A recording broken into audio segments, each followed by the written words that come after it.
संवाद विद्यार्थी मित्रांशी डॉक्टर अरे कुंभार यांनी लिहिलेल्या पुस्तकाचं क्रमशः वाचन करीत आहे. ज्या व्यक्तीला आयुष्यामध्ये आपलं ध्येय पूर्ण करायचं आहे त्या प्रत्येक व्यक्तीसाठी उपयुक्त असं हे पुस्तक. दिवस 25वा. स्वतःची ओळख निर्माण करा. मुलांनो, तुम्हाला कोण कोण ओळखतं? आई, बाबा आणि भाऊ आणि रेखा आठवू लागली. आठवा आणि तुम्हाला ओळखणाऱ्यांची यादी करा. सरांनी मुलांना कामाला लावले. मुले नावे लिहू लागली. 5 मिनिटातच नावे लिहून झाली. सरांनी एकेकाला उठवून ती वाचायला लावली.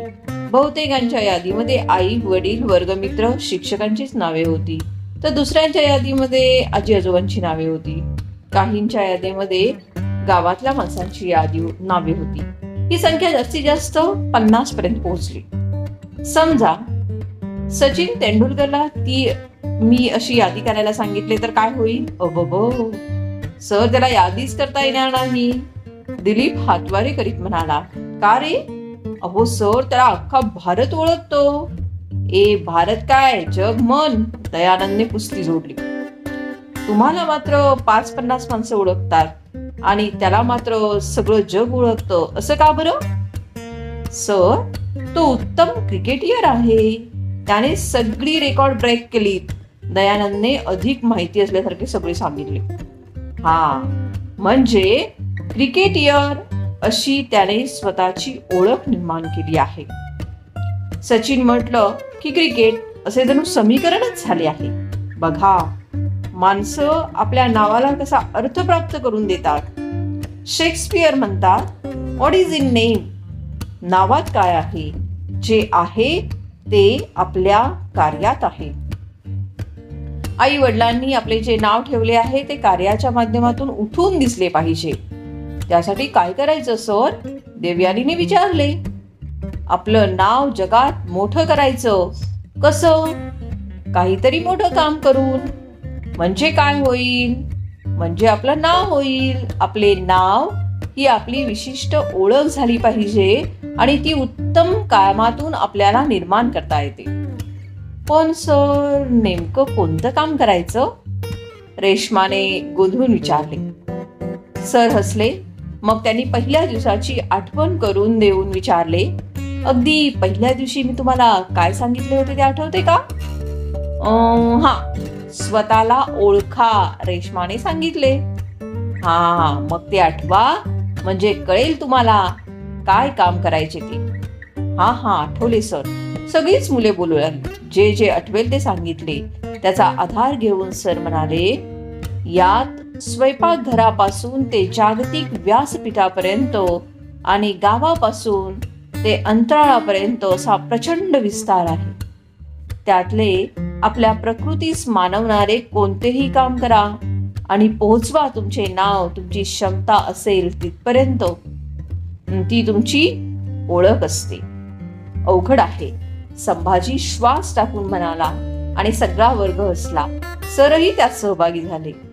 मग सगळ्यांना शांत करून ते आपला मुद्दा समजावून सांगू लागले. हे पहा, अगदी सगळे सचिन तेंडुलकर, लता मंगेशकर किंवा यशवंतराव चव्हाण होणार नाहीत याची मला कल्पना आहे. त्यांच्याशी तुम्ही तुमची तुलनाही करू नका, कारण तुम्ही असता. जे तुमच्यापेक्षा लहान आहेत त्यांच्यापेक्षा तुम्ही मोठे आहात आणि तुमच्यापेक्षा जे मोठे आहेत त्यांच्यापेक्षा तुम्ही लहान आहात. म्हणजे काय? तर तुम्ही लहानही नाही आणि मोठेही नाही. तुम्ही फक्त तुम्ही आहात. प्रत्येक व्यक्ती ही इतर व्यक्तीहून भिन्न असते. ती भिन्नता ही तिची स्वतंत्र ओळख असते. पण आपली कसलीच ओळख नसणे हे काय जगणे म्हणायचे काय? सुंदर अक्षर ही तुमची ओळख होणार नाही. अमुक एक मानपत्र सुंदर अक्षरात लिहायचं आहे म्हटलं की तुमच्यातील कोणाचे तरी नाव समोर आले पाहिजे. मला आठवते, एखादे इंग्लिश पत्राचे ड्राफ्टिंग करायचं म्हटलं की लोक एका विशिष्ट शिक्षकाचे नाव सुचवायचे. शिक्षक, प्राध्यापक तसे खूप असतात, पण एखाद्याचेच नाव सुचवले जाते, कारण ती त्यांची ओळख असते. डॉक्टरांचेही उदाहरण घ्या. MD, MS पदवी असणारे डॉक्टर्स अलीकडे खूप आहेत, पण जिल्हाभर एखाद्याचेच नाव सुचवले जाते. वाहन दुरुस्तीची गॅरेज शहरात खूप असतात, पण एखादाच गॅरेज पुढे वाहनाची रांग दिसते. मोठ्या कार्यक्रमाचे सूत्रसंचालन करण्यासाठी सुद्धा 2-4 लोकांची नावे पुढे येतात आणि लोक त्यांना शोधत जातात. भाषांतराचेही तसेच आहे. विशेषतः मराठीचे इंग्रजीत भाषांतर करून घेण्यासाठी तज्ज्ञ व्यक्तींचा शोध घेणारी माणसे मला आढळली आहेत. मग त्यांना कोणीतरी सुचवते, त्या अमकाकडे जा म्हणून. तेवढा एकच माणूस आहे बघा.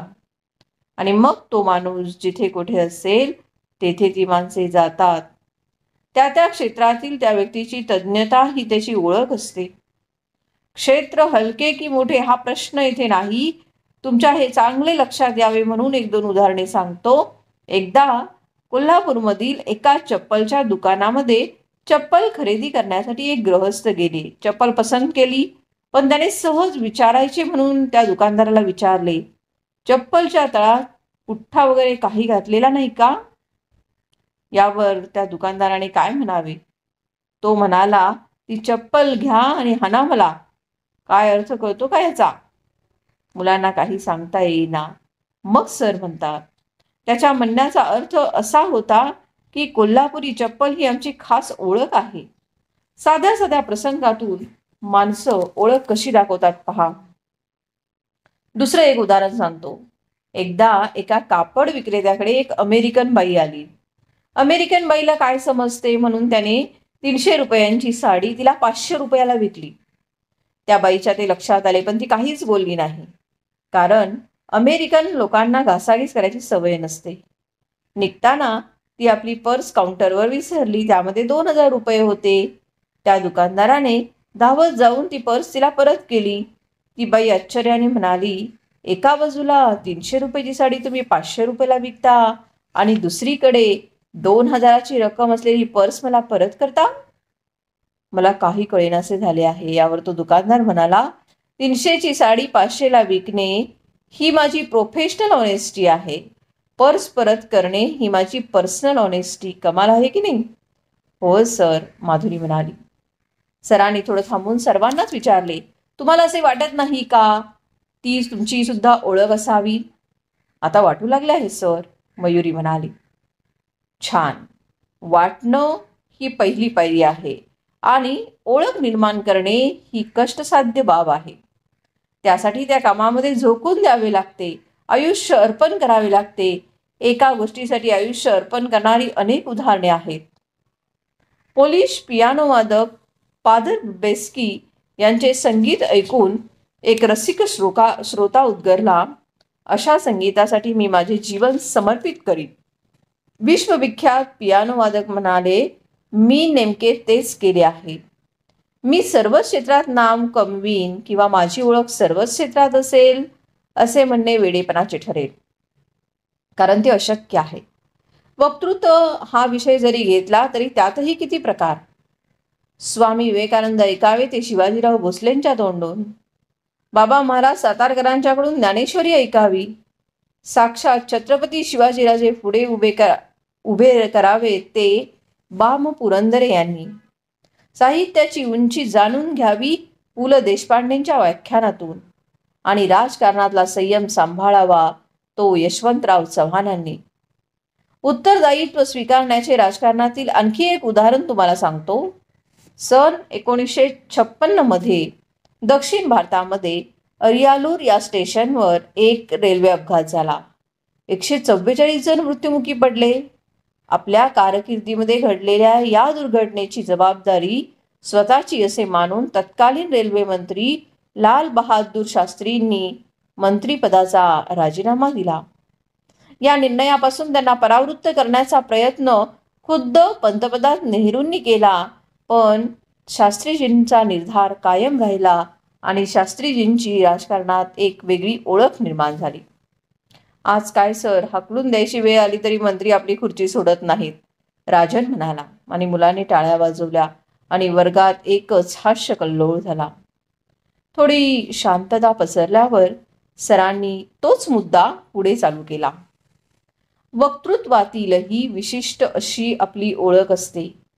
विद्येच्या प्रांतातील अशी कितीतरी क्षेत्रे आहेत की ज्यात काही मंडळींनी आपली ओळख निर्माण केली आहे.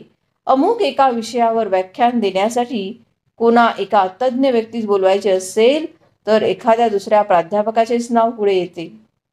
अशा व्यक्तींना ठिकठिकाणाहून मागणी येते, अगदी परदेशातही. कारण काय? तर त्या क्षेत्रामध्ये या व्यक्तींनी आपली तज्ञता, व्यासंग आणि कौशल्य सिद्ध केलेले असते. तुम्हालाही असे स्वतःला सिद्ध करता येऊ शकते. हे अवघड आहे का? सर्व वर्ग शांत. आपण खूपच अवघड वाटणारे बोललो की काय, असे सरांना वाटले. मग त्यांनी थोडा समजावण्याचा पवित्रा घेतला. आयुष्य एकदाच मिळते मुलांनो. संपूर्ण आयुष्यात आपली कसलीच ओळख नसेल तर आपले आयुष्य व्यर्थ गेले असे समजावे. 2 वेळचं जेवण, कपडे, मौज, मजा, फिरणे म्हणजे आयुष्य नव्हे. अशी माणसे जगात आली काय आणि गेली काय, कोणाला त्याचे काहीच वाटत नाही. समाजामध्ये त्यामुळे काहीच फरक पडत नाही आणि आपल्या असल्या नसल्याने समाजात काहीतरी फरक पडतो असे घडले तर आपण जगलो किंवा जगतो आहोत असे म्हणता येईल. वैयक्तिक ओळख निर्माण करताना त्याचा समाजालाही फायदा होतो. समाजाचे त्यातून मनोरंजन, प्रबोधन होते. सिनेमा, नाटक, संगीत, गायन क्षेत्रातील कलावंतांनी समाजाचे मनोरंजन केले. वक्त्यांनी व तज्ज्ञांनी प्रबोधन केले तर तंत्रज्ञ शास्त्रज्ञांनी आपणास अनेक सुखसोयी उपलब्ध करून दिल्या.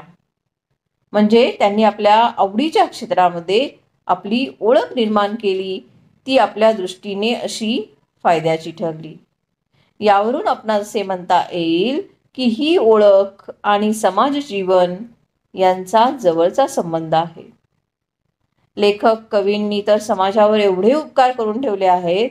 वि. स. खांडेकरांची ययाती, शिवाजी सावंतांचे मृत्युंजय आणि रणजित देसाईंची स्वामी यासारख्या कादंबऱ्यांनी जीवनाचे तत्वज्ञानच मांडले आहे.